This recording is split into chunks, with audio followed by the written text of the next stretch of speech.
আমরা এসেছি সাতবাড়িয়া নদীর পাড়ে গোসল দিতে। দেখুন কত মানুষ গোসল করতেছে। হ্যাঁ, এই পাড়তলে মনে হচ্ছে কি যেন পড়েছে, মনে হচ্ছে পায়ের তলে মাছ আছে। দাঁড়ান আপনার দেখাবো। নড়তে নড়তে নড়তে এই দেখেন, ও সুন্দর একটা মাছ ধরা পড়ছে। দেখেন আপনারা, সুন্দর একটা মাছ, কত বড় একটা বেলে মাছ। দেখুন সবাই, এই দেখেন।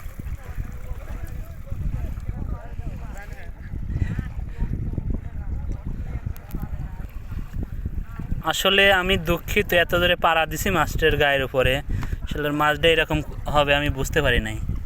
মাছ, আমি দুঃখিত, অনেক অনেক দুঃখিত তোমার গায়ের উপরে এত ধরে পাড়া দেওয়ার জন্য। দেখা যাক, আমি কিনারে নিয়ে যাই, দেখি কি হয়, মাছটা বাঁচে কিনা। দেখতে থাকুন আপনারা।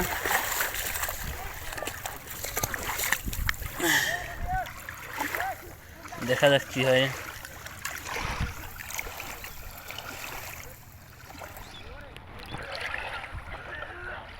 আসলে মাছটার গায়ের উপরে এত জোরে পাড়া দেওয়া হয়েছে, মাছটা চলতে পারছে না। দেখা যাক কি হয়, যদি বাঁচতেও পারে। ছেড়ে দিলাম নদীতে, যা চলে যা।